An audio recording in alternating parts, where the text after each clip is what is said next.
اصلاح کرم سے کر دے۔ الحمدللہ رب العالمین والصلاة والسلام علی سید المرسلین، اما بعد فاعوذ باللہ من الشیطان الرجیم، بسم اللہ الرحمن الرحیم۔ پڑھیے، الصلاة والسلام علیک یا رسول اللہ وعلی آلک واصحابک یا حبیب اللہ۔ الصلاة والسلام علیک یا نبی اللہ وعلی آلک واصحابک یا نور اللہ۔ فرمان آخری نبی رسول ہاشمی صلی اللہ تعالی علیہ وسلم، جسے کوئی اہم حاجت درپیش ہو وہ مجھ پر کثرت سے درود شریف پڑھے، کیونکہ درود پاک دکھ، درد اور مصیبتوں کو دور کرتا اور رزق میں اضافہ کرتا ہے۔ تو جب بھی کوئی مشکل آئے، پریشانی آئے، تکلیف آئے، ٹینشن آ جائے، تو اس کا بار بار اظہار کرنے سے ٹینشن دور نہیں ہو جاتا۔ کوئی بھی مشکل آتی ہے، بندہ سبھی کو بتاتا پھرے، بار بار ذکر کرتا رہے کہ یار بڑی مشکل میں ہوں، بڑی پریشانی میں ہوں۔ شاعر کہتے ہیں نا کہ دکھوں نے تم کو جو گھیرا ہو تو درود پڑھو، دکھوں نے تم کو جو گھیرا ہو تو درود پڑھو، جو حاضری کی تمنا ہو تو درود پڑھو۔ تو جب ٹینشن دور کرنے کا، مشکل دور کرنے کا، پریشانی دور کرنے کا وظیفہ مل گیا ہے، چابی مل گئی ہے، تو پھر فضول باتیں کرنے کی بجائے ہمیں درود پاک کی کثرت کرنی چاہیے۔ صلو علی الحبیب صلی اللہ تعالی علی محمد صلی اللہ علیہ وسلم۔ آج میں آپ کو اللہ کے ایک نبی کا واقعہ سنانا چاہتا ہوں۔ یہ واقعہ قرآن مجید میں بہت تفصیل کے ساتھ موجود ہے، اور یہ واقعہ ایسا ہے کہ میں ان نبی علیہ الصلوۃ والسلام کے عمل کا نام لوں تو نبی علیہ الصلوۃ والسلام کا نام آپ کے ذہن میں خود ہی آ جائے گا۔ یعنی انہوں نے وہ عمل ایسا کیا کہ اب ان کے نام کے ساتھ وہ عمل ایک خاص ٹیگ بن گیا ہے۔ اور اگر میں اب عمل بتاتا ہوں، نام آپ خود بتائیں گے، اور ان کا عمل تھا کہ ان کے اندر کمال صبر تھا۔ اب یہ صبر کرنے والے نبی کون ہیں؟ صبر ایوب علیہ السلام۔ مشہور ہے دنیا میں کہ ایوب علیہ السلام کا جو صبر ہے وہ ضرب المثل بن گیا، وہ ایگزامپل بن گیا۔ صبر تو بہت سارے لوگوں نے دنیا میں کیا، مصیبتیں تو بہت سارے اللہ والوں پر آئیں، مگر حضرت ایوب علیہ السلام کو اس قدر کمال کا صبر جو ان کا تھا وہ کیا واقعہ ہے۔ تو آج مشکلیں ہیں، پریشانیاں ہیں، ٹینشن ہیں، لوگ جب پریشان ہوتے ہیں تو صبر کا دامن تھامنے کی بجائے نارملی بے صبری، شکوے اور شکایات کی طرف جاتے ہیں۔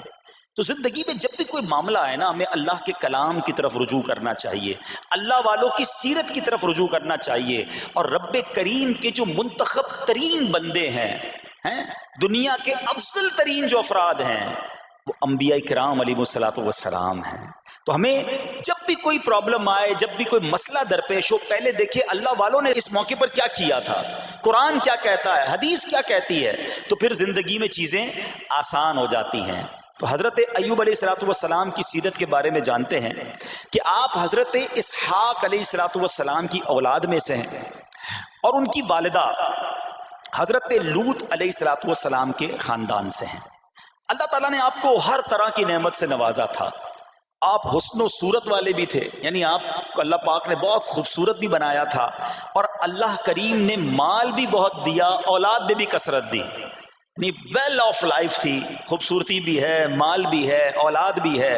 اچھا، پھر ظاہر مال تھا تو گھر بھی تھے، جانور بھی تھے۔ اس زمانے میں جو ویلتھ ہوتی تھی، جو پیسہ ہوتا تھا، وہ جانوروں کی صورت میں ہوتا تھا۔ آج کل لوگ گاڑیاں رکھتے ہیں، سونا زیورات رکھتے ہیں، اس زمانے میں جانور ہوتے تھے۔ بلکہ اب بھی اگر پاکستان کے بھی آپ انٹیریئر کے ایریا میں چلے جائیں، گاؤں گوٹھ میں جائیں، تو لوگ اپنا مال و دولت سے جانور ہی خرید رہے ہوتے ہیں۔ ان کے نزدیک یہی ان کا جو ہے وہ جو بھی ان کا کاروبار ہوتا ہے اور مال ہوتا ہے۔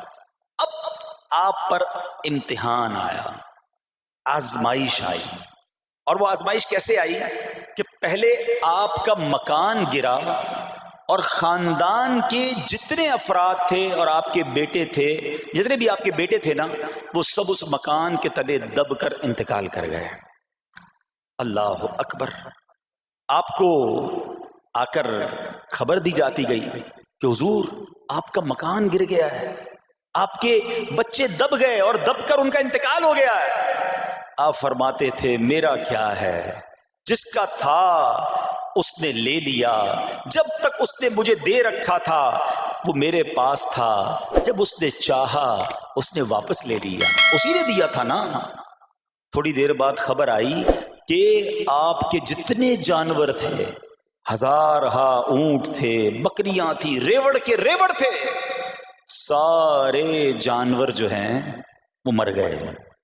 کسی نے آ کر کہا کہ اب آپ کی جتنی دولت تھی، جتنے جانور تھے، وہ بھی مر گئے. سبحان اللہ.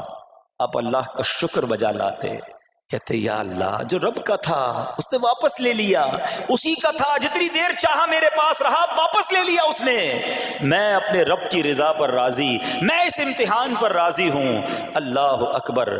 اب کیا ہوا کہ آپ کی تمام کھیتیاں اور جو باغات تھے، بہت بڑی زمینیں تھیں، بڑے بڑے کھیت تھے، وہ بھی سارے کے سارے برباد ہو گئے. کسی نے آ کر بتایا کہ حضور اب تو کھیت بھی گئے، اب باغات بھی گئے. آپ نے فرمایا کہ جس کا تھا اس نے لے لیا، میں اس کی رضا پر راضی ہوں. جب تک میرے پاس تھا وہ میرے پاس تھا، اب رب نے واپس لینا چاہا تو اس نے لے لیا. اب he was empty handed، یعنی اب کچھ بھی نہیں تھا. نہ بچے ہیں، نہ مال ہے، نہ جانور ہے، نہ مکان ہے.